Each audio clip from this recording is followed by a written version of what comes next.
Nous sommes face à des événements qui resteront, malgré toutes les tentatives d'explication, toujours incompréhensibles. Nous sommes face à une génération qui est appelée d'Ordéa. Comment ces hommes qui vivaient constamment dans le miracle. Alors, nous, on a du mal à imaginer. Et c'est pour ça que, pour ceux qui s'en souviennent, il y a une histoire qui est racontée, c'est que le Harizal a eu une révélation d'Eliyahu Hanavi. Et Eliyahu Hanavi lui a dit, voilà, il te reste pas beaucoup de temps à vivre. Tu as un élève qui s'appelle Rabbi Haim Vital. Tu vas lui enseigner tout ce que tu sais. Et est-ce que vous imaginez tout ce que le Harizal savait? Même en un an, c'est exactement un an et 9 mois. Comment il a réussi à transmettre et comment, évidemment, il peut réciter, mais comment Rabbi Haim Vital a fait pour absorber et comprendre tout ça? Alors, l'histoire raconte qu'un soir, il a pris Rabbi Haim Vital sur un bateau avec un arabe, comme certains essayent de faire aujourd'hui pour rentrer les élèves. Mais c'était la nuit. C'était la nuit. L'arabe, au début, il était très réticent. Je ne t'inquiète pas, moi, je connais. Il a amené, chut, arrête-toi ici. Il a sorti un verre. Il a pris de l'eau de la Kinneret et il a dit à Rabbi Hamital, bois. Il a bu. C'est bon, on peut rentrer. Quand son élève a demandé à son maître, qu'est-ce que c'était? Pourquoi tu m'as donné cette eau? Il lui a dit, c'est le puits de Myriam.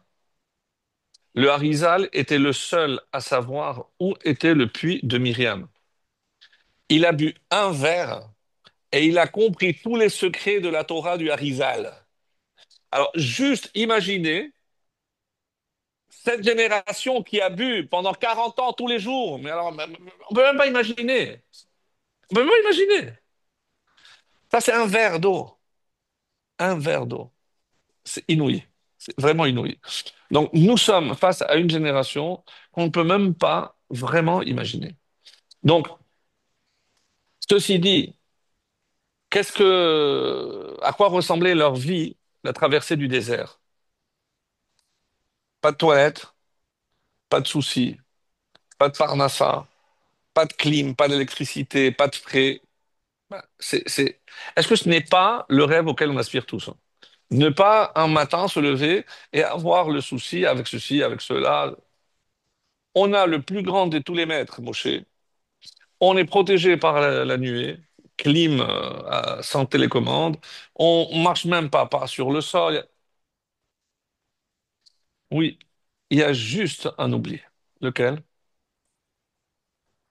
Quand Adam a fauté, vous vous rappelez de ça? Adam a fauté. Il a consommé le fruit de la connaissance du bien et du mal.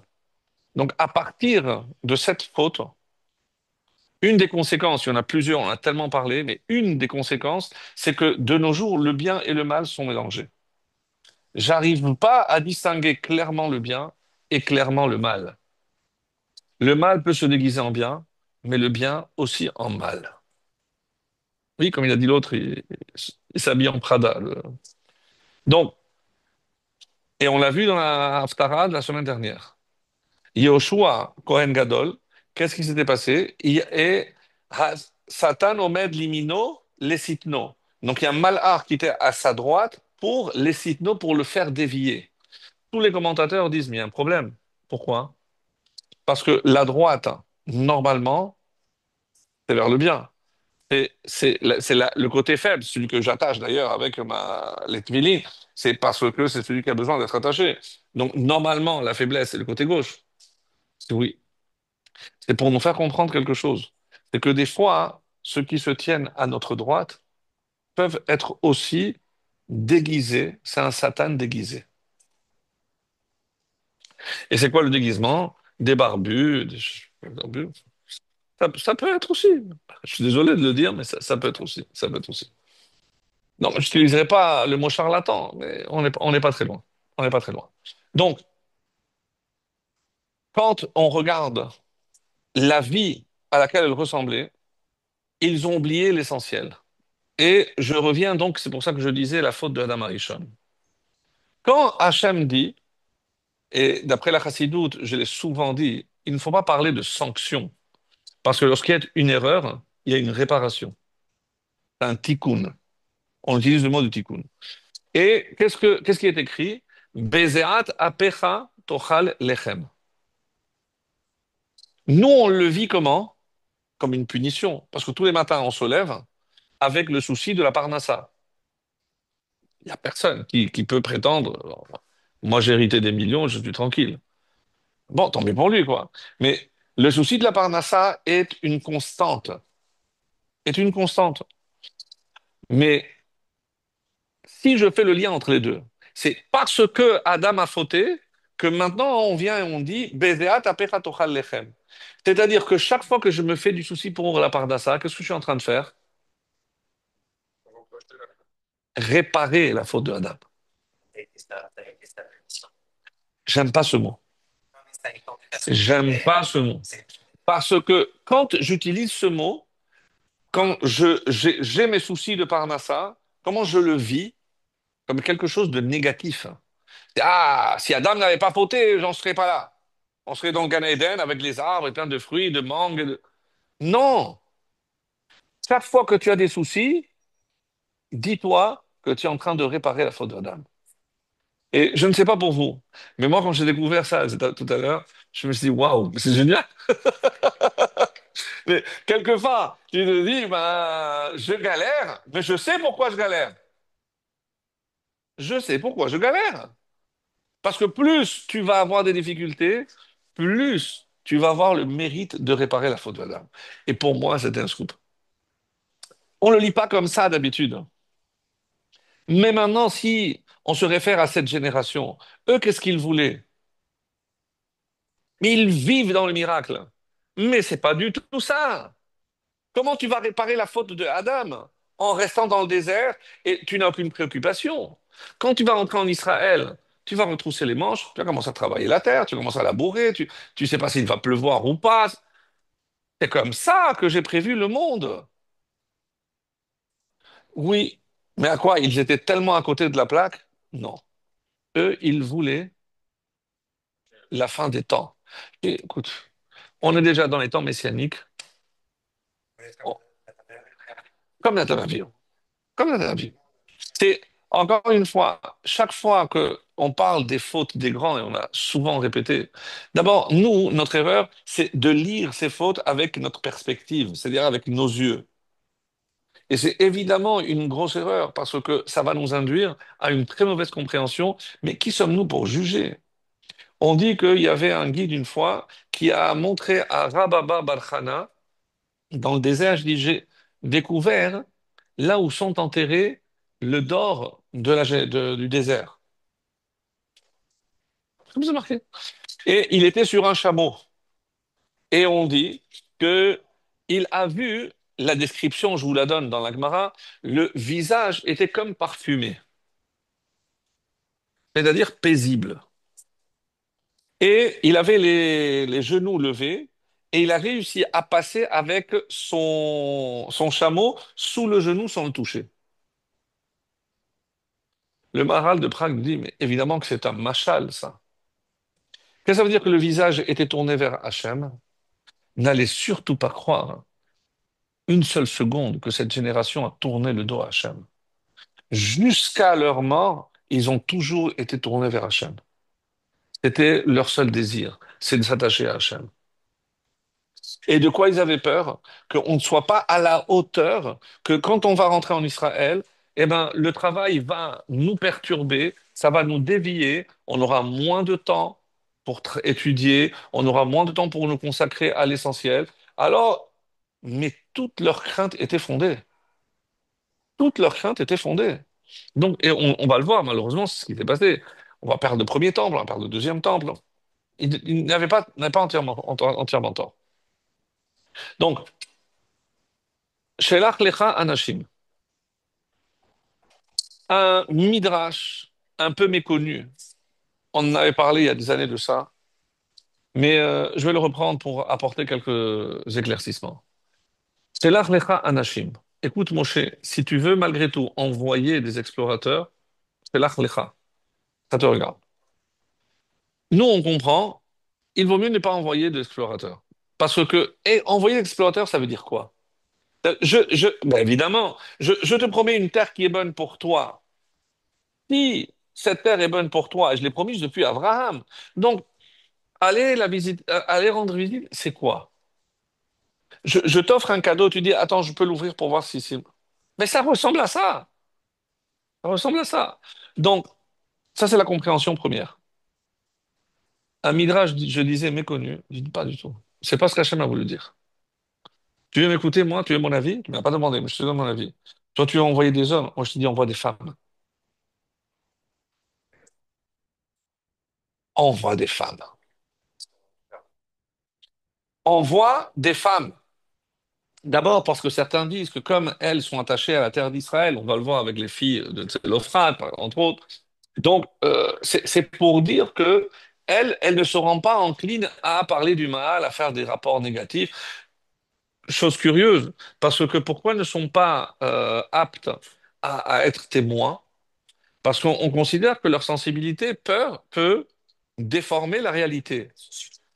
Exact. Sauf que pour les choses les plus importantes, on leur fait quand même confiance. Vous, quand vous rentrez et vous mangez, vous passez à table, vous lui demandez où tu as acheté de la viande aujourd'hui? Je vous conseille pas. Je vous conseille, je vous conseille pas. Je vous conseille pas. Et elle dit, c'est bon, je suis allé au mikvé. Tu vas appeler pour savoir si elle s'est vraiment trempée. Et, bah, parce que enfin, l'enjeu est quand même de carette. Je dis, bon, j'ai mangé de la viande pas très cachère, c'est pas... Mais là, carette, je vais pas prendre de risque.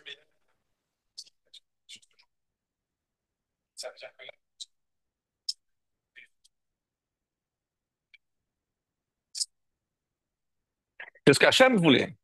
Et maintenant, je vais profiter pour apporter un éclaircissement que j'estime être assez intéressant et surtout très important. C'est que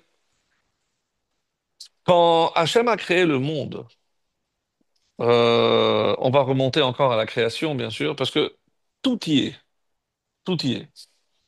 Sans rentrer dans ce qu'on appelle la Kabbalah, etc., parce que sinon, c'est vrai que ça fait peur. Mais il y a des notions que tout le monde a au moins entendues une fois. Donc, on sait très bien. Et si on n'arrive pas à le comprendre, c'est vrai qu'on a un problème. Mais là où Hacham est présent, il ne peut y avoir rien d'autre. Il peut y avoir rien d'autre. Donc, pour créer notre monde, l'univers, qu'est-ce qu'il a dû faire? Se retirer. On appelle Timtum se contracter, etc. Bon, moi, je simplifie. C'est se retirer. Donc, il se retire vers les extrémités. Mais qu'est-ce qui reste alors à ce moment-là? Le vide, le néant, trou noir. Trou noir. Maman, c'est le trou noir. Mais Dieu fait ça pourquoi? Pour créer la vie, pour créer notre univers, pour créer le monde. Mais rien ne peut exister sans l'énergie créatrice divine, qu'on va appeler Or Ensof, c'est la lumière. Or Ensof. Certains vont dire, c'est ça les fameux orotes. Mais quand, donc ce sont des traits comme des rayons laser, qui vont pénétrer dans ce vide, et qu'est-ce qu'ils vont générer? La vie, l'existence, tout ce qui existe. Si je vous demandais tout ce qui existe dans le monde, c'est-à-dire que Dieu a créé, à quelle forme?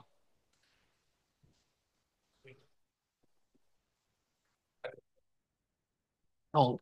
La forme que je retrouve le plus souvent dans la création, circulaire ou sphérique,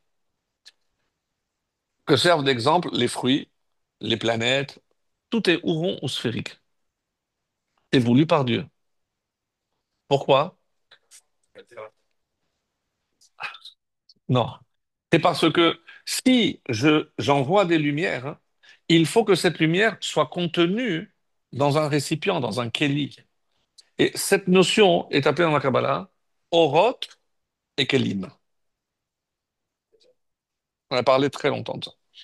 Si je prends le mot Oroth, donc et je regarde la Gematria, j'ai le Resh et le Tav, 200 et 400, ça fait 600. J'ai deux fois le Vav, 2 fois 6, 12. Et le Aleph du début, 613. Quand je dis que Ner Mitzvah ve Torah Or, si la Torah est la lumière, Chaque mitzvah représente justement ce lampion en quelque sorte. Donc les lumières, ce sont les mitzvot. Chaque fois qu'un juif accomplit une mitzvah, il répand la lumière divine dans ce monde.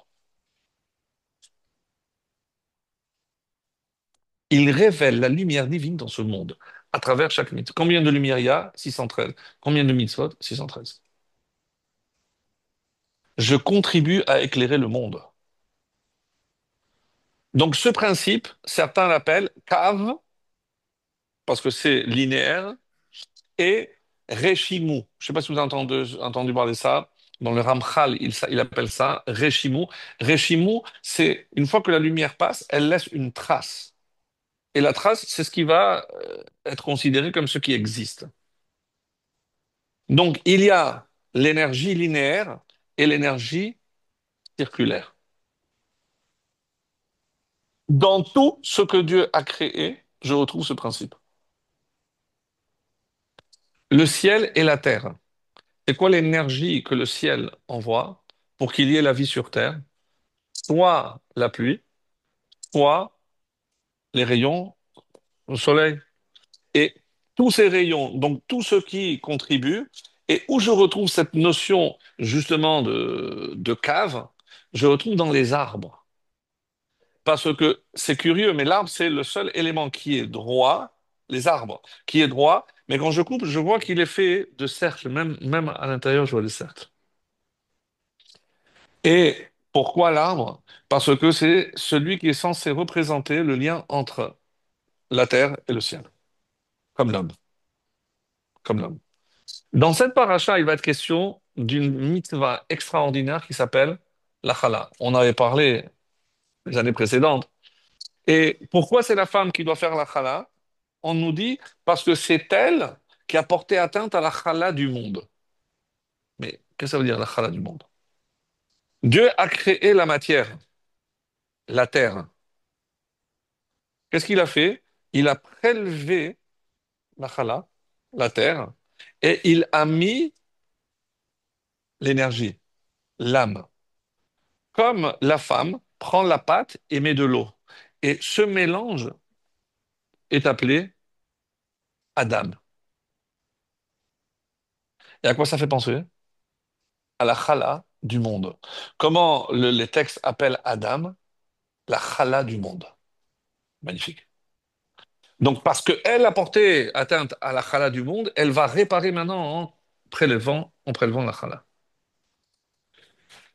Quand on parle maintenant de domaine spirituel, ça peut paraître des choses un petit peu très hautes ou très, très élevées pour nous.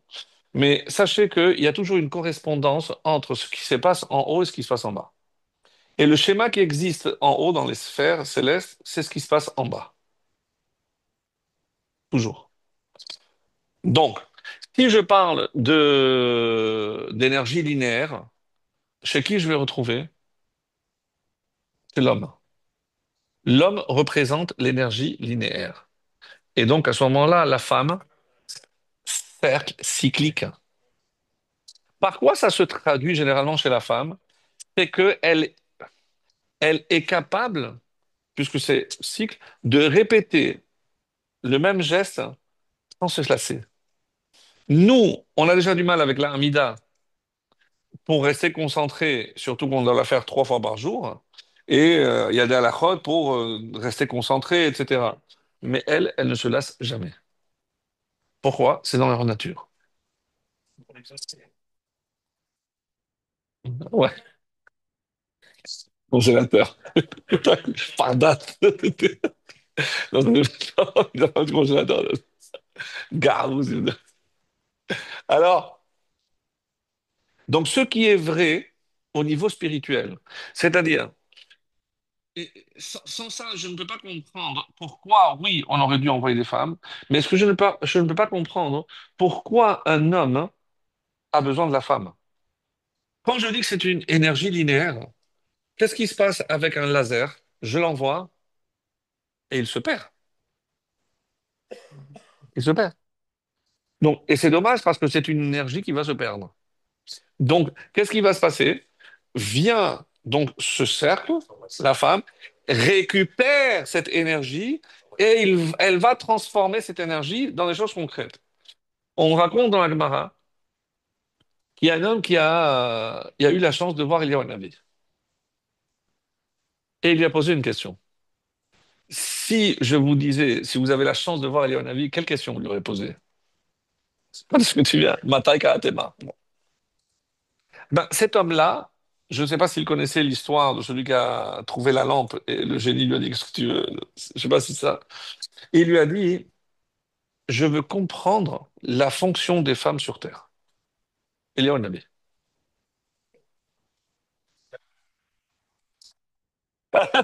C'était le machia. Excellent. C'était le machia qui le fait où, hein? Il est bon, il est bon. Alors, j'espère que c'était pas, t'étais loin quand elles ont pas entendu. Alors, il a répondu la chose suivante. C'est la femme qui tient l'homme debout et qui lui permet de voir le monde. Mahamid Adam Beraglav est elle qui lui permet de voir le monde. La Gemara, qui reste évidemment sur une question, dit, bon, si tu n'as pas compris, je vais te donner un exemple concret. Toi, tu apportes le blé et la femme en fait un pain. Toi, tu lui apportes le lin et elle, elle confectionne un vêtement. C'est-à-dire que toi, tu représentes la matière brute et elle, c'est celle qui va peaufiner et qui va transformer la matière brute en un produit fini. Dans la procréation, vous avez réfléchi, c'est exactement la même chose. L'homme linéaire, la femme circulaire. Et où je le retrouve, à quel moment précisément le message passe entre les deux, lorsque elle lui dit, toi, tu es linéaire, et lui, qu'est-ce qu'il répond? Et toi, tu es circulaire. On se complète. On y va. Allez, à mes coups de châtelet. On se complète. Mais vous comprenez l'aberration maintenant, hein, lorsque elle remet aussi une bague à l'homme, mais on passe à côté de l'essentiel. C'est une aberration par rapport au message qui est véhiculé. C'est pas du tout de ce dont on parle. Donc, ce que je veux mettre en avant, c'est tout ce qui est en bas est circulaire, on l'a dit. Elles sont en écho avec la Terre. Hein. Parce que, et c'est curieux, parce que c'est vrai que c'est l'homme qui a été pris de la Terre. Mais n'oublions pas que la femme, quand elle fait la bracha chez Hassani, Kirtsono, moi je corresponds à sa volonté. Et où je le retrouve? Parce que tout ce qu'il a créé dans cet univers est rond. Et moi je m'appelle comment? Nekeva. Nekeva vient de Nekev. Nekev, c'est un orifice. Évidemment que c'est beaucoup plus que ce que le mot représente. C'est parce que c'est toute son énergie, c'est toute sa structure d'ADN. Donc la femme, elle est cyclique, elle est circulaire, et c'est ça sa mission. Pourquoi l'homme a plus besoin de la femme que la femme de l'homme? D'abord, ça c'est techniquement, mais quel est le risque de l'homme? C'est que, comme c'est linéaire, eh ben, il va rester dans les hauteurs, il va se perdre. Il va jamais mettre les pieds sur terre. En rigolant, on dit pourquoi on l'appelle Khatan? C'est les mêmes lettres que Nachat. Si vous avez été en Israël, Nechita, c'est quoi? Atterrissage. Nachat, parce que quand il est Khatan, c'est là où il atterrit. Sinon, il se perd dans les hauteurs. Et c'est tellement vrai, et ça correspond tellement à la réalité, que c'est exactement ce que l'on est en train de dire. C'est la femme qui permet à l'homme d'atterrir. Et c'est bien parce que atterrir, c'est rentrer en contact avec la terre. Parce que l'homme, il est shamaïmi, lui, il est plus céleste. C'est la femme qui est terrestre. Et donc, comme il s'agissait d'analyser la terre, elle, elle est en écho avec la terre. Donc, elle n'allait pas inventer, elle n'allait pas mentir.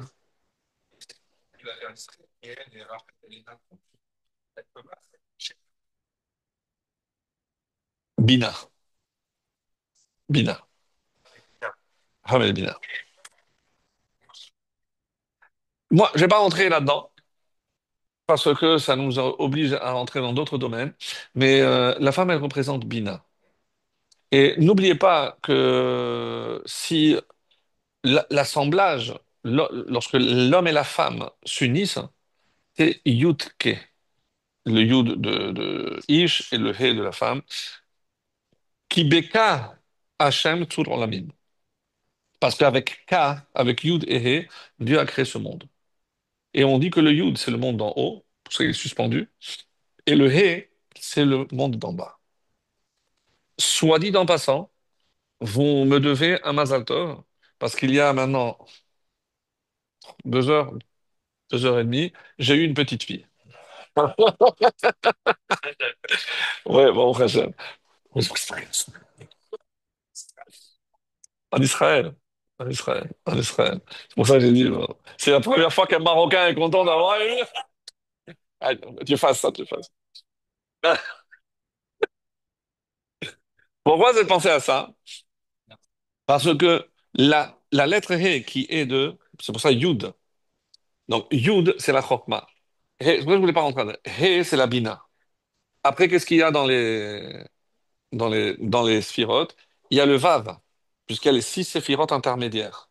Et le dernier He, c'est aussi un He féminin, c'est Malchut, c'est la terre, qui est représentée par l'autre He, comme la femme. C'est pour ça qu'il y a une liaison entre le He de Bina et le He de Malchut, qui est, bon, je ne vais pas rentrer parce que sinon ça nécessite des explications, mais juste, dites-vous bien que Yud, qui représente l'homme, hein, c'est la Chorma, c'est pour ça que lui, il est en haut. Si la prolongation de l'homme, c'est qui? C'est qui? Par qui l'homme est prolongé dans ce monde? Par qui en particulier? Son fils. Son fils. Et si je prends le Yud et je le prolonge, c'est un Vav. Donc Yud He, c'est papa, maman. Vav, c'est le garçon. Et il y a un autre He qui est féminin, donc c'est une fille. Pourquoi l'homme doit avoir un garçon et une fille? Parce que c'est comme ça que le nom de Dieu est complet.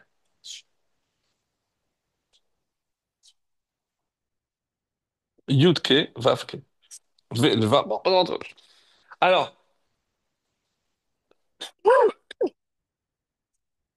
c'est pour cela qu'on dit que si le féminin est représenté par le He, le Talmud, dans d'autres textes, on dit aussi que le He est la lettre de la fertilité, pas seulement de la féminité, mais de la fertilité. C'est pour ça, par exemple, que Sarai ne pouvait pas avoir d'enfants, mais Sarah, oui. Ensuite, Rivka a fini par avoir des enfants, donc avec le He. Qu'est-ce qui reste encore? Léa a un He, Zilpa a un He, et Rachel n'a pas de He. Rachel ne devait pas avoir d'enfants. Et c'est pour ça qu'on dit qu'il faut jamais donner Rachel tout seul, il faut donner un autre prénom avec un Ré aussi. Bon, il y a des choses. Bon, pour ça que ça fait penser à ma petite fille, parce que bon, je sais pas quel nom. Et qu'est-ce qui est dit là-bas? Quand Rachel a compris qu'elle n'aurait pas d'enfant, elle a dit, prends ma servante et je vais avoir par rapport à elle. Et c'est qui la servante de Rachel? Bilha. Et Ha a deux Hé. Comme elle a deux Hé, moi je vais prendre un Hé et j'aurai moi aussi des enfants grâce à son Hé à elle. C'est comme ça que Rachel a fini par avoir l'enfant. Il y a des choses incroyables. Des choses incroyables. Donc, pour revenir, si vous voulez bien, donc, quand Moshe, et maintenant on comprend aussi la nature de la faute des explorateurs, parce qu'en fait, eux, qu'est-ce qu'ils voulaient? Ils voulaient rester célestes. Parce que la vraie nature, si on réfléchit, eux, ils voulaient rester dans le miracle, dans le domaine spirituel, pas de préoccupations matérielles, etc. Pourquoi Nadav et Abihu sont morts? Parce qu'on dit qu'ils n'étaient pas mariés. Mais évidemment, donc, qu'est-ce qu'ils ont fait? Ben, ils sont restés dans les hauteurs, ils se sont perdus dans les hauteurs. Parce que les seuls êtres qui pouvaient les ramener sur Terre, c'était leurs femmes. Ils ne sont pas mariés. Donc, comprenez bien par rapport à ce qu'on est en train de dire que la vision qu'a la Torah du couple, ça n'a strictement rien à voir avec tout ce qu'on peut entendre. Alors, c'est vrai qu'il y a des ajustements, etc., par rapport au caractère, mais la fonction et la mission qui est liée intrinsèquement à la nature de chacun, qui est obligatoirement différente, mais elle se complète. Pourquoi dans une maison j'utilise le mot shalom? Parce que ça vient de shalem. C'est lorsque quelque chose est complet. Et pour que ça soit complet, il faut que les deux jouent leur rôle pour compléter l'un à l'autre. Et c'est ça qui fait qu'il y a le shalom bayit, et c'est ça que la Shekhinah, pour ça que la Shekhinah est là. S'il n'y a pas de shalom bayit, il n'y a pas de Shekhinah. Il n'y a pas de Shekhinah. Il n'y a pas de shalom bayit, il n'y a pas de Shekhinah. On a dit que quand Dieu a cherché un Kéli le plus favorable pour le shalom, lequel il a trouvé? Non. Bref. Le Kéli pour la bracha. Dieu veut donner la bracha, mais il faut un Kéli. Et c'est quoi le Kéli pour la bracha? Le shalom. S'il n'y a pas le shalom, il n'y a pas la bracha. S'il n'y a pas le shalom, il n'y a pas la bracha. Il n'y a pas la bracha. Je sais pas. Ben, certains ont voulu dire qu'est-ce qui a fait? Bon, il y a eu le Covid d'abord, mais juste avant, vous saviez que la compagnie elle était en faillite et qu'il fallait injecter plus de 400 millions. Donc, le seul qui pouvait le faire, c'était évidemment un milliardaire américain. Mais pourquoi il ne pouvait pas racheter? Parce qu'il n'était pas israélien. Mais il avait un fils qui était à la yeshiva, au collège, donc c'est un barreau, blanc, droit, tranquille. Et donc, Elal est en son nom. Et qu'est-ce qu'ils ont fait, les premières réformes, pour ainsi dire, de forme? Non seulement Shabbat, mais tous les vols qui étaient proches ou du vendredi ou du Shabbat seraient annulés, pour ne pas obliger les gens à transgresser le Shabbat pour être à l'heure. Après, eh oui, mais non seulement il y a le Covid, et il passe de 100 millions de bénéfices à 700 millions, et après il y a la guerre, c'est la bracha. Donc quand vous payez, payez avec. Mais oui, mais, mais la bracha, vous comprenez, c'est que ben, c'est avoir. Ben, j'ai acheté à 100 millions, mais maintenant ça coûte 700. Vous avez acheté un bien à 10 000 et il est passé à 60 000. C'est ça la bracha. La bracha, c'est la multiplication. Et comment je sais? Parce que dans le mot bracha, quelle est la racine de bracha? En hébreu, berer. Berer, c'est curieux, mais c'est aussi le pas brecha. Berer, c'est le genou. Berer, c'est le genou. Pourquoi? Quelle est la fonction du genou dans le corps humain? Ça veut dire, c'est que si je dois me baisser pour prendre quelque chose qui est par terre, c'est grâce au genou que je peux aller d'en haut vers le bas. Donc le genou, c'est ce qui permet à ce qui est en haut d'atteindre le bas, premièrement. Et qu'est-ce que vous remarquez dans les lettres? C'est tous les deuxièmes. Unité, dizaines et centaines. Bet, c'est 2. Kaf, 20. Et Resh, c'est 200. Pourquoi? Parce que c'est ça la bracha. Tu mets un et tu multiplies par deux. Voilà, c'est très bon. Hein? Ça plaît, ça plaît.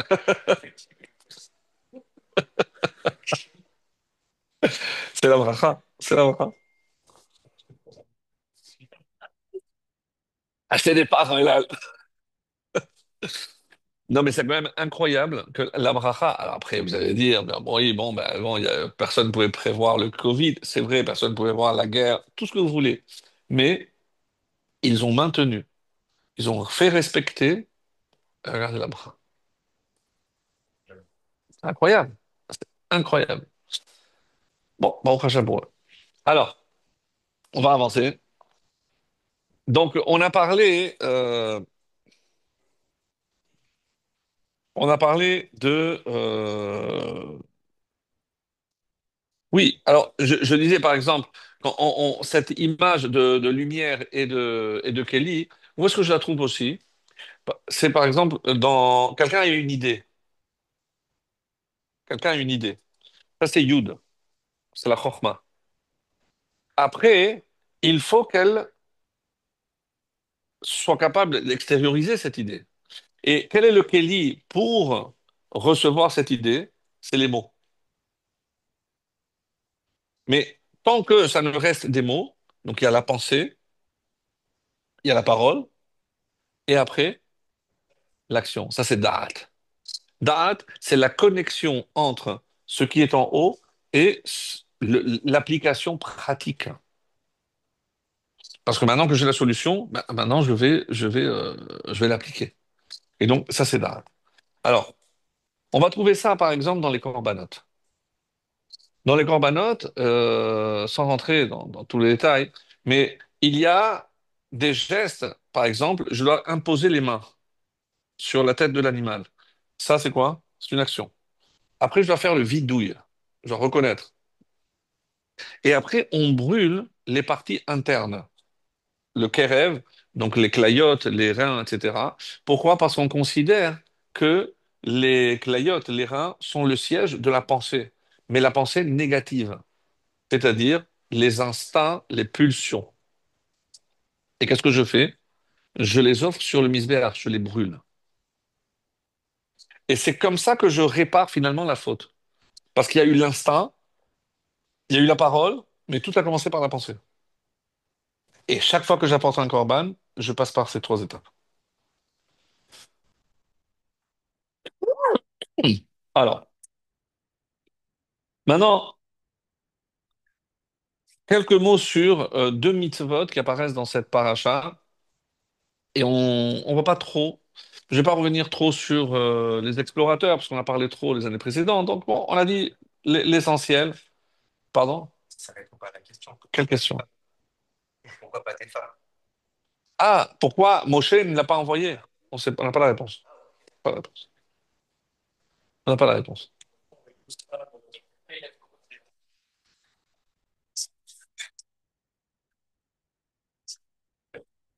Non, ceci dit, parce qu'il y a marqué, il y a des allusions dans le texte que de toute cette génération, il ne restera Ish. Il ne restera aucun homme.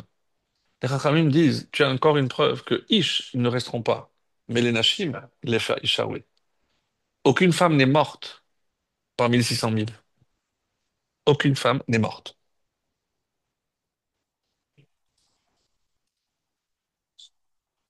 Mais tout le monde a compris que c'était pas une mission militaire. Et quand les hommes sont allés, ben oui. Alors peut-être oui, un petit mot sur quelque chose que j'ai découvert récemment, et je pense qu'on n'a pas dit avant. Euh, les deux seuls qui ne vont pas voter, ce sont Kalev et Yoshua. Alors, Kalev, on n'entend rien de Kalev, sauf lorsqu'on revient, il y a marqué Vayahas Kalev. Là-bas, on a dit, c'est quoi Vayahas? Il les a fait taire. Il les a fait taire. Il y a combien de personnes non, qui écoutent, qui attendent le rapport des explorateurs? Ils sont combien? Comment vous faites taire 600 000 ou 1 million de personnes? On n'a jamais pensé à ça. Vayahas Kalev. On dit non, il est monté sur un banc et il a crié. Mais jusqu'où ça a porté? Mais c'est pas possible. Il n'a pas de micro.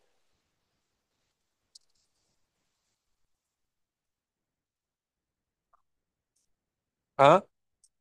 Ah, ah non, non, non, non, c'est du ça.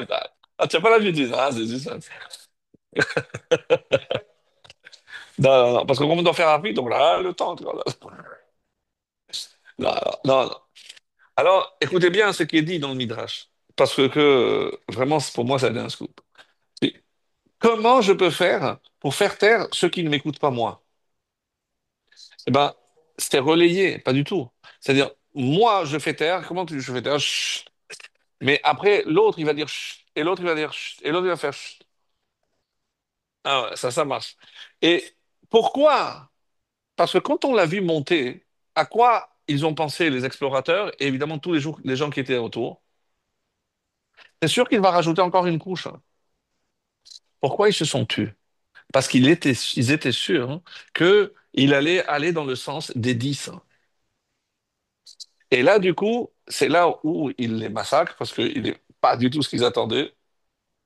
Et qu'est-ce qu'on va voir dans le texte? Ekev Avdi Kalev. Kalev est appelé Avdi. Ah, regardez dans toute la Torah, qui est appelé Avdi? Eved, Eliezer. Eliezer. Yoshua n'est pas. Moshe Avdi Met, mais c'est dans Yehoshua, dans le livre de Yoshua qu'on a parlé. Mais on ne s'attendait pas à ce que Kalev soit appelé Avdi. Et qu'est-ce qui a marqué? Ekev Aya Ruach Acheret, parce qu'il a été animé par un autre esprit. Autrement dit, il n'a pas suivi le courant. C'est comme ça qu'on a toujours compris. Et il est parti à la. Mais à Tamarpella, vient le Harizal et nous fait découvrir quelque chose. Le seul qui a été appelé, et combien de fois Eliezer est appelé Eved Avraham? 13 fois. C'est-à-dire que le serviteur par excellence, c'est Eliezer. Qu'est-ce qu'il dit, Eliezer? Il fallait un état de soumission tel il fallait la certitude qu'il n'allait pas fauter. Qu'est-ce qu'il a fait, Moshe? Il a insufflé Ruach, l'esprit de Eliezer, en Caleb. Et où est-ce qu'il est allé, Caleb? Devant la tombe de son maître, Abraham. Jarissa. Exceptionnel. Exceptionnel. Ça, c'est pour Caleb. Pour Yahushua, comment il a été sauvé? Qu'est-ce qu'il a fait? Il a rajouté le Yud. Parce que tout le monde sait, tu ne t'appelles plus Hoshea. Dans Shemot, à la sortie d'Égypte, il y a eu la guerre contre Amalek. Qui il a nommé pour mener la bataille? Yoshua. Comment il l'a appelé? Hein? Mais non, tu as dit qu'il a rajouté un Yud maintenant.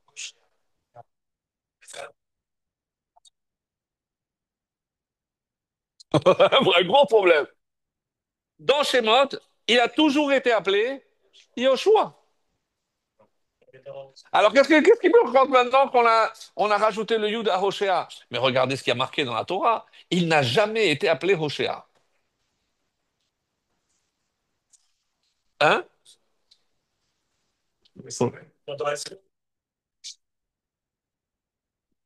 Mais chaque fois qu'il intervient dans l'histoire, il est déjà Yoshua. Je comprends pas. Alors, vous vous rappelez le Midrash? D'où Moshe il est allé chercher ce Yud de Sarai. Parce que ce Midrash qui dit que le Yud s'est présenté devant Hachem. Il a dit, attends, j'étais dans la Torah, tu m'enlèves. Non, t'inquiète pas, tu reviendras.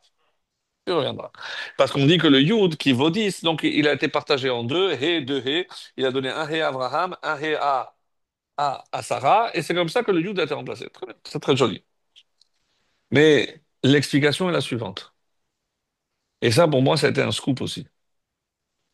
Il s'est toujours appelé Yoshua. C'est pour ça que jamais on a entendu Hoshea. Quand est-ce que, rappelez-vous, quand est-ce qu'on diminue? Où est-ce qu'il y a une diminution de quelque chose dans la création?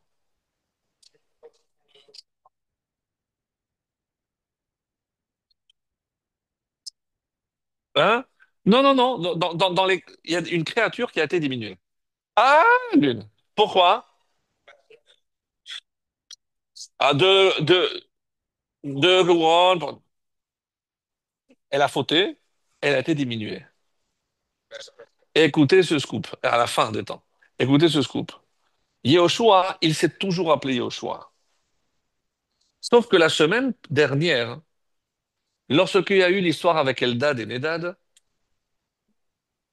qu'est-ce qu'ils ont prophétisé? Que Moshe allait mourir. Vient Yehoshua et dit à son maître, Adoni Moshe Kelahem. Mon maître Moshe, enferme-les. Dans ces trois mots, Adoni, Moshe, Kelahem, il y a deux fautes capitales. Oui, je pèse mes mots, capitales. En quoi? Non. Adonis, c'est le seul mot qui est correct. Et- un enseignement devant son maître. Il lui dit quoi faire. Il lui dit quoi faire. Si quelqu'un enseigne la halakha devant son maître, c'est quoi la punition normalement? Chayav mita. Mais Hachem a fait un cadeau. Et comment je peux tuer quelqu'un? Qui c'est qui est considéré comme mort? Celui qui n'a pas d'enfant. Il a eu que des filles. Non, mais c'est ce qui est écrit. Mais là, ouf, sauvé par le gong, toi. Toi, t'es pas sauvé par le gong. Mais c'est comme ça que c'est marqué. Yoshua, pourquoi il n'a pas eu de garçon? Parce qu'il a enseigné la halakha devant son maître. Ça, c'est un. Gehazi, c'est le serviteur de Elisha. Elisha, c'est un prophète. Et pourquoi Gehazi, il écrit dans le Talmud qu'il n'aura pas de part au monde futur? Parce qu'il a appelé son maître par son nom. Quand tu appelles ton Rav, tu dis Rav, tu ne dis pas Adoni Mori, même pour ton père, tu prends des précautions. Mais qu'est-ce qu'il a dit au choix? Adoni Moshe. Mais on n'a pas élevé les cochons ensemble. Tu n'avais pas, tu as dit Adoni, Mori, mais tu l'appelles pas Moshe. C'était quoi sa punition? Diminuer. On lui a enlevé le yud. Il s'appelait Yoshua depuis le début, mais après la faute, on lui a enlevé le yud, il reste Roshea. Et comment je sais que Moshe lui a pardonné? Parce qu'il lui a remis le yud. Il n'a pas inventé le yud, c'était son vrai nom, mais c'est magnifique. On n'a jamais entendu ça.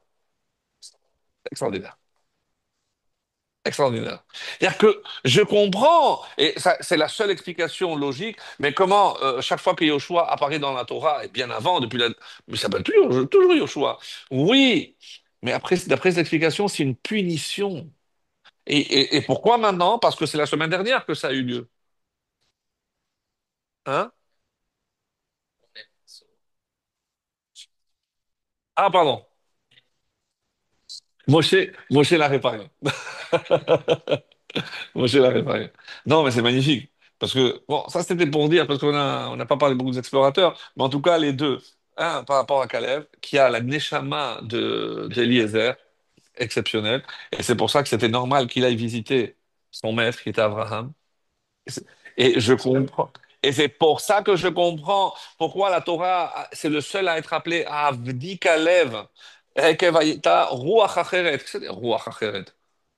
Et dis-moi qu'il n'a pas suivi les autres explorateurs. Non, il avait un roi, il avait quelque chose de qui? De Eliezer.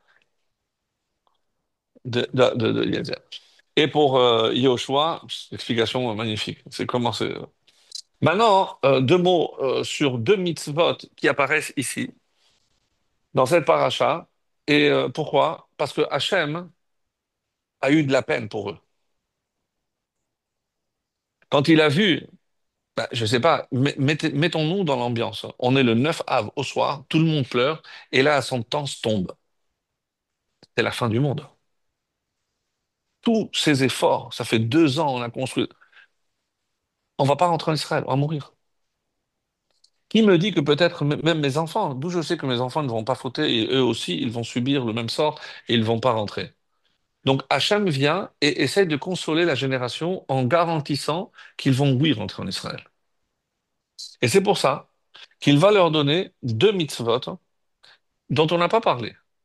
Une, c'est la chala et l'autre, ça c'est la fin. Rappelle-moi parce que j'ai quelque chose de très beau à dire sur les disciples. Et l'autre, c'est Nessachim, la libation de vin. Mais c'est pour ça que c'est pas très clair. Parce que quand est-ce qu'on a parlé des corbanotes?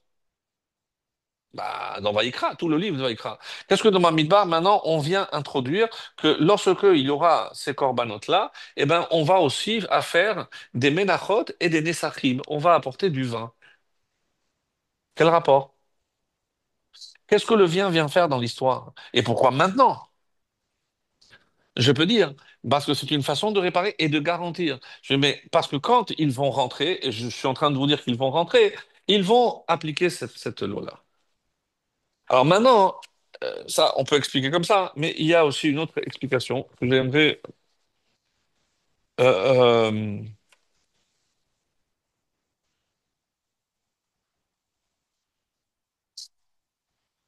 après la faute du veau d'or, après la faute du veau d'or, donc on a rajouté Mincha et Nesachim pour le korban de Ola. Avant la faute du veau d'or, il n'y avait que le korban et il est apporté tout seul. À cause de la faute du veau d'or, on a rajouté Mincha, des offrandes, donc avec de la farine aussi, et du vin, les Nesachim. Ah, alors c'est pas nouveau. Oui, qu'est-ce qu'il y a de nouveau dans cette paracha? C'est que Ola, c'est un korban tzibour. Alors que maintenant, à partir de maintenant, même dans un korban yachid, il y aura aussi le vin. Et qu'est-ce que ça apporte de plus? Qu'est-ce que le vin, pardon, vient faire dans les corbanotes? Quelqu'un a une idée? Sanctifié. C'est quoi? Exactement. Exactement. C'est-à-dire, quand tu apportes un corban, c'est parce que tu as tendance à te sentir mal, parce que tu ressens de la culpabilité. Qu'est-ce que le vin? Il vient yesamach levavenosh. Donc, le vin vient comme une consolation, parce que le vin, c'est un élément de joie, de joie. Et si je prends le mot hamesameach, parce que le vin, qu'est-ce qu'il est? Il réjouit. Les Rachamim ont trouvé, ici c'est qui dit ça? J'ai noté Menorah Tamaor. Il dit quelque chose de très beau, que j'ai trouvé très beau. C'est hamesameach, c'est tous les endroits où je bois du vin. Le He, la Havdalah, même, c'est Birkat Hamazon, c'est lorsque je fais sur le vin, le- oui, quand on fait les imouns, quand on fait les imouns, Shin, Shabbat Kodesh, c'est le Kiddush, même, merci, bravo, Mila, et il reste Chet. Non, ça c'est quand Shabbat. C'est pas mal, oui, c'est pas mal. Dans quelle autre cérémonie, à part la Mila, il y a le vin? Au Chuppah, au Khatan. Et les deux, c'est Chet. Ha-Mesameach, c'est là, et ça veut dire que tout ce qu'on vient de citer, c'est pour ressentir la joie. Pourquoi la Havdalah? Parce que je peux être triste parce que le Shabbat se termine. Donc la Havdalah vient t'insuffler un peu de joie. Le Shabbat, parce que si tu ne vis pas le Shabbat dans la joie, tu vas le vivre comme un fardeau. Donc on vient te rajouter la joie. La Brit Mila, parce que quelque part tu as peur et le petit il est en danger, etc. Donc le vin, c'est pour passer, pour rajouter de la joie. Mais c'est incroyable. Le Khatan, il est angoissé, il ne sait pas ce qui l'attend. Et il a raison. Et là, ah, je m'entends. Et il a raison. Mais, donc, regardez, chaque fois qu'il y a une raison ou pour s'attrister ou pour être angoissé, apparaît le vin en sauveur pour apporter la joie nécessaire. C'est exceptionnel. Pardon? Il libère les secrets. Ouais. Aussi, aussi, aussi, aussi. Et c'est pour ça que quand il est dit comme ça, Shir Hashirim, Nagil avenismecha bach, naskil adodecha miyayin. Et on commence par quoi? Nagil avenismecha, on va se réjouir, on va fêter, festoyer, bar, avec toi, Hachem. Et qu'est-ce que les Chachamim déduisent de ce Shir Hashirim? C'est que lorsque un homme ressent une joie, il doit aussi la diriger vers Dieu. Donnez-moi un exemple où, même pour une mitzvah que je fais pour la première fois, je montre à Hachem que je suis joyeux et je suis content d'être arrivé de pouvoir faire cette mitzvah. Shechianu. Shechianu, c'est la preuve absolue que l'état d'esprit dans lequel je dois être, c'est dans la joie. On a demandé au Harizal quel a été son mérite pour atteindre un tel niveau, et il a dit, il n'y a pas une seule mitzvah que je n'ai pas faite dans la joie. Parce que si on se rendait compte de la chance qu'on a de pouvoir faire une mitzvah pour servir Hachem, pour éclairer le monde, comme on a dit, la lumière, on a commencé. Mais on devrait jubiler de pouvoir faire une mitzvah. Et qu'est-ce qui a marqué? Tachat asher lo avat et Hashem Elokecha, besimcha ubtuv levav. Parce que quand tu n'as pas servi Hachem, alors c'est la tristesse, c'est les malheurs. Et la joie, c'est ce qui répare tout. Et qu'est-ce qui aide à la joie? C'est le vin. Donc là, maintenant, ils sont abattus. Donc on comprend qu'est-ce que ça vient faire maintenant, à ce moment précis, parce que ils sont tellement abattus. Il y avait déjà le vin, mais pour le Corban Thibaut, qu'est-ce qu'il a fait Hachem? Pour les consoler, maintenant pour même Corban Yachid, le porte-monnaie. Une partie, une partie. Ouais, du vin, du vin, exactement. Rabbi Tzadok de Lublin dit cette phrase extraordinaire. Quand je fais une mitzvah, je dis Asher Kideshanu, qui nous a sanctifiés par la mitzvah. Il dit Asher, c'est Osher, c'est le bonheur. C'est- il nous sanctifie dans le bonheur. Et c'est quoi le bonheur? D'avoir la possibilité de faire une mitzvah. Comme Pirkei Avot. C'est quoi la schar mitzvah? Mitzvah. Parce que, et qu'est-ce qu'il dit Rabbi Tzadok de Lublin? Mitzvah hu zechut la Adam. C'est un mérite que l'homme a de pouvoir faire et accomplir une mitzvah. Alors, quelque chose de très beau aussi que j'aimerais apporter, c'est que on a dit qu'on apportait le mincha. Et mincha, c'est quoi?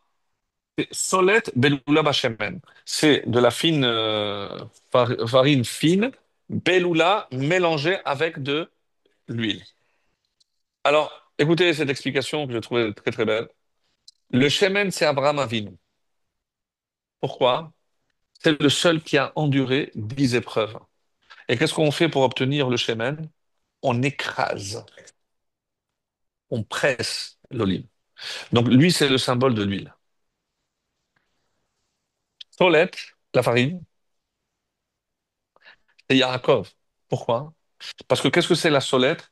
C'est sans pésolette. Pésolette, c'est les résidus. Psolette, c'est ce qui est parfait, sans résidus. Et pourquoi Yaakov? Parce que Yaakov, dans toute sa descendance, il n'y a aucune imperfection. Yaakov. Et Yaïn, tout ce qu'il nous faut le Yaïn, c'est qui? Yitzhak. Et pourquoi?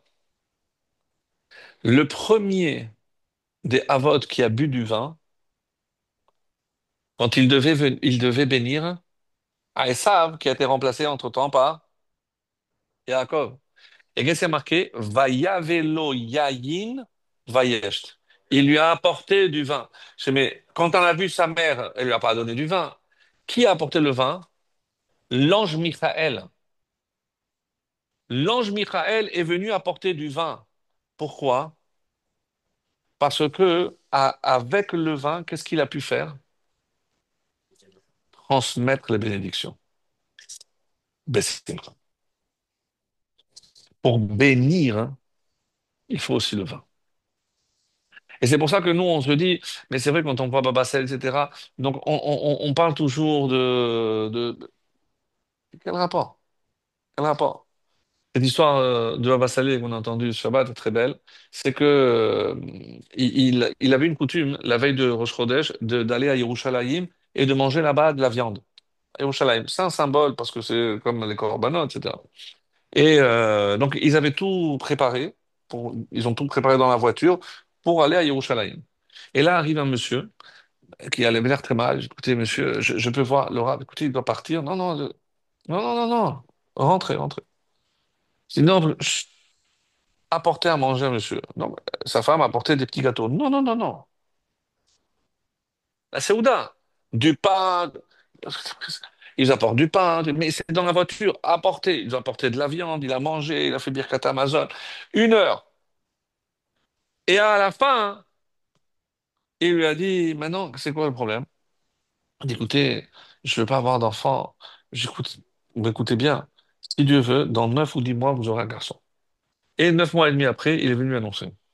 Et après, donc, quand il est parti avec sa bracha, très content, il rentre, et il dit au chauffeur, vite, vite, vite, on est en retard. Alors, il a explosé. Je dis, Rav, ça fait 1 heure et demie qu'on vous attend. Maintenant, on voulait qu'on reste. J'ai pas compris. Alors, il fallait le presser lui. Pourquoi vous avez... J'ai vu qu'il pouvait pas avoir d'enfants. Il n'avait pas assez de mérite pour avoir des enfants. Et vous savez pourquoi je lui ai donné à manger? Parce qu'il fallait une énergie extrêmement positive. Et vous, vous étiez tous énervés. Et vous vous êtes retenus. Grâce au fait que vous, tout le monde s'est retenu, j'ai dit maintenant, par ce fait qu'ils sont tous retenus, ils m'ont rien dit un mot, je te demande, Hachem, d'accorder un fils à cet homme. On est dans d'autres sphères, je vous l'accorde. Mais tous les efforts qu'on fait sont récompensés. Tous les efforts. Donc, Yahin, on dit que c'est Midato Shel Yitzhak, parce qu'il a bu. Et on dit que c'est Michael qui lui a apporté. Et c'est comme ça qu'à travers ce vin, il a pu passer la bénédiction. Alors, juste 2 mots pour conclure. Je ne sais pas, ça fait combien de temps tu as le temps là? 30, comme ça. Non. Alors, 5 minutes.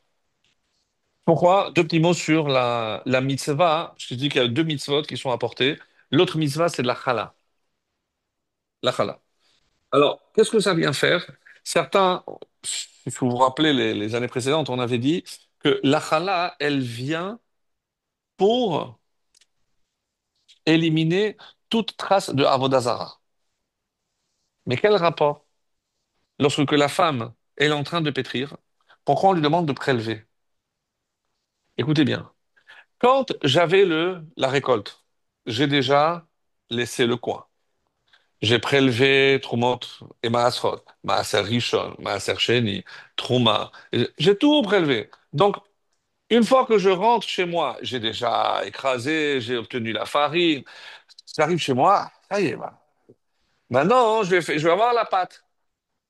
Si je prélève la challah sur la farine, c'est pas bon. Il faut que ce soit la pâte. Pourquoi la pâte? Parce que quand moi j'ai fait la pâte, qu'est-ce que je peux à tort penser? Mais c'est mon effort, c'est moi qui ai écrasé, c'est moi qui ai obtenu. Bon, Hachem, c'est vrai, il est gentil, il l'a fait pousser. Pourquoi la bracha sur le pain a gardé le même modèle que la bracha sur la manne? C'est quoi la bracha sur la manne? Hamotzi lechem min hashamayim. Et nous, on a gardé la même formule, et min haaretz. Pour eux, c'était vrai. Pour eux, c'était vrai. Mais pour nous, moi, j'ai jamais vu des baguettes sortir de la terre. Ça veut dire qu'il fait sortir du pain de la terre. Moi, j'ai jamais vu ça. Et pour nous rappeler, ah, toi, tu crois que dans le désert, eux, ils avaient un mérite énorme. Parce qu'ils avaient la manne. N'oubliez pas que ça dépendait du niveau, non seulement d'où il fallait le chercher, mais les tzadikim, c'était déjà prêt, mais après, il y a d'autres qui devaient l'écraser, donc d'autres qui devaient le cuisiner. Donc, ce n'était pas aussi simple. C'est pour ça qu'ils se sont plaints. Parce que tout le monde voyait quel était le niveau en fonction de comment il le recevait et comment il le mangeait. Donc, c'est pour ça qu'il s'était plaint. Bon, ça, c'était la semaine dernière. Mais, donc, non, pour comprendre. Pour comprendre. Mais une chose est certaine, c'est que tout le monde voyait que c'était envoyé par Hachem. Quel est notre problème aujourd'hui? On ne voit plus. On ne voit plus. Donc pourquoi les Chachamim ont instauré cette bracha? Pour que tu comprennes que, ah, eux, tu voyais clairement que le pain tombait du ciel. Eh bien, toi, crois que c'est Hachem qui le fait sortir de la terre. Et ce que tu as, c'est Hachem qui te le donne. Et comment tu vas le remercier? La chala. Là, tu as déjà tout fait, tu as déjà tout donné. Maintenant, ça y est. Voilà. Vous comprenez que de tous les prélèvements qui existent dans la Torah, c'est le seul que je fais, même en dehors d'Israël. Pourquoi? Parce que c'est tellement important et c'est précisément en dehors d'Israël que je peux succomber. Et maintenant, je comprends. Pourquoi? Qu'est-ce que c'est la Vodazara? C'est pas que je vais aller adorer je ne sais qui ou quoi. Certainement pas. Mais imaginez que ce que j'ai, c'est le produit de mon effort. Et ça, c'est une façon aussi de la Vodazara. Parce que comment je peux chanter et danser En Od Mi Levado? Je dis oui, mais pour le pain, c'est moi, hein. Non, ça marche pas. Ça marche pas. Tout le monde doit se renforcer dans les remerciements, quand on doit remercier Hachem. Il y avait quelqu'un qui était tous les matins, était réveillé par sa mère, qui le grondait, espèce de fainéant, fais vite, blablabla. Et tous les matins, c'est une angoisse. Il a grandi avec cette angoisse. Il lui a fallu des années de thérapie pour se le réveiller sereinement. Des années de thérapie. Il raconte, hein, nous, comment on se réveille? Modéani Hashem, Modéani, Lefanecha, Rabba Emunatecha. Tu m'as donné encore un jour, tu me fais confiance. Ah, je me sens tellement bien. Merci Hachem de me faire confiance. Et tu sais quoi? Poker Ivrim, Sokef Kefufim. Je suis en vie, mais je ne suis pas branché dans les soins palliatifs, hein. Je marche, je vois, c'est tout. T'as 20 brachot le matin avant de commencer ma journée. Avant de commencer la journée. Et si je ne sais pas remercier, et la chala est la mitzvah par excellence qui symbolise ce remerciement. Parce que c'est là où j'aurais pu être enclin à dire, mais c'est mon effort, ça. Le blé, bah, je ne l'ai pas trouvé par terre. Il a fallu pétrir, il a fallu... bah, il y a du travail. Et bien c'est pour ça, quand est-ce que intervient la chala? Hop, hop, hop, hop. Lorsque la pâte est prête. Maintenant, maintenant tu enlèves. Comment on appelle le pain de Shabbat? Challah. Mais tu ne vois pas quelque chose qui n'est pas logique? C'est quoi la challah en fait? C'est cette partie que j'ai enlevée et que j'ai brûlée et que j'ai jetée. Ça, c'est la challah. Mais c'est pas ce qu'on mange, puisque j'ai pas le droit de manger ça, c'est ce que je jette. Et comment j'appelle le pain qui reste? Challah. Au pluriel, chalot. Mais c'est pas du tout logique. Grâce à quoi tu as cette challah? C'est la challah que tu as jetée. Pour te rappeler constamment que ce que tu manges, c'est grâce à ce que tu as donné. Parce que si tu n'as pas donné, tu ne peux pas manger. C'est du pain. C'est comme pour le pain. Ouais, c'est vrai que c'est la méthode pour le pain, c'est ça. Et je vais terminer avec ça. Quand le Midrash parle des Nesachim, euh, il rapporte les 5 obligations d'un père à l'égard de son enfant. Qu'est-ce que nous avons l'obligation de faire par rapport à nos enfants? La moule, circoncision. Si c'est le premier, le pidion. Lui enseigner la Torah, un métier et le marier. Et il y en a qui disent apprendre à nager. Les hachito, apprendre à nager. Ou alors il y en a qui disent bon, naviguer. Pourquoi? Bon. Aujourd'hui, par quoi c'est remplacé?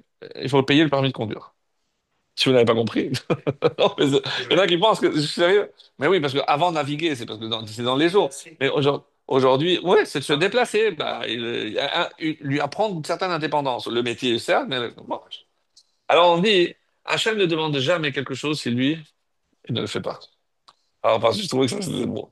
L'Amila, c'est à l'époque de Yoshua, hein. Donc il va demander, pour revenir sur Yoshua, parce que pendant le désert, 38 ans, ils l'ont pas fait. Donc la première chose, pour entrer en Israël, il faut se circoncire. Donc tout Israël est circoncis. Donc l'if d'Oto, c'est le racheter. À qui Hachem l'a racheté?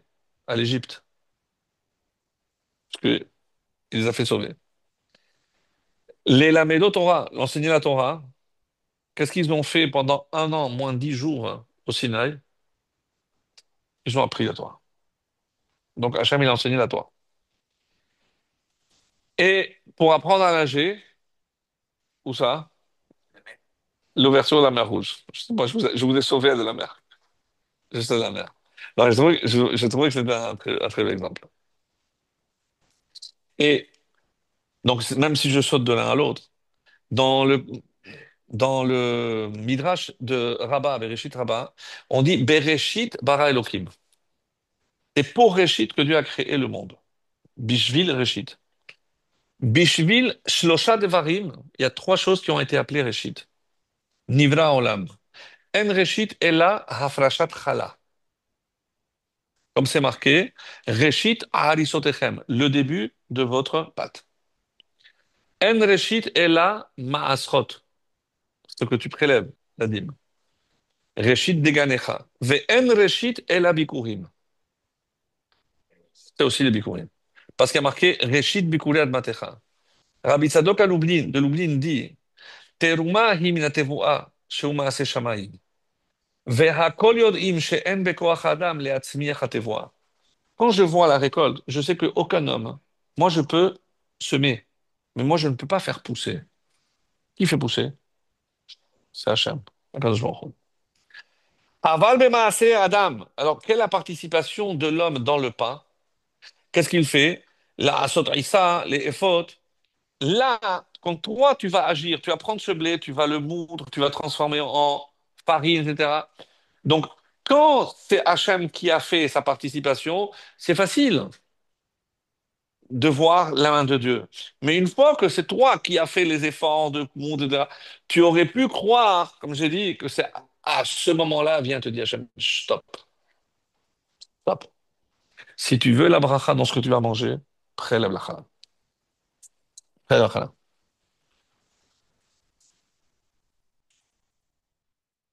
Je pense qu'on va arrêter là. Simplement en rappelant ceci. Reshit Alishotachem, dites-nous la Kohen, ça c'est dans le Yecheskel. Quand vous donnerez le début de votre pâte au Kohen, c'est la challah, il est rajouté de là-bas dans Yecheskel, vous regarderez, chapitre 44, verset 30, Lehaniach beracha el betecha. Et par le fait de prélever et de donner au Kohen ce qui lui revient, c'est quoi la conséquence? Lehaniach, c'est pour ça qu'Hachem, il va poser la bracha el betecha dans ta maison. Quand toi, et c'est incroyable parce qu'il n'y a jamais écrit une telle récompense. Normalement, les mitzvot, on n'a jamais vu de récompense. Mais c'est en donnant au Kohen ce qui lui revient, c'est comme ça que tu auras la bracha. Ouais. Que c'est elle qui prélève, c'est elle qui prélève la challah. Donc, Be'ezrat Hashem, on sait très bien que les Kohanim aujourd'hui, les Lévim ont été remplacés par tous ceux qui se consacrent à l'étude de la Torah, et que c'est comme ça que Be'ezrat Hashem, Hashem enverra la bracha, et quand on a le shalom, on aura la vraie bracha. Hashem bénisse toutes les entreprises de nos soldats et protège le clan Israël là où il sera, en nous envoyant très très vite la délivrance. Amen, Ken Yireh Hatzav.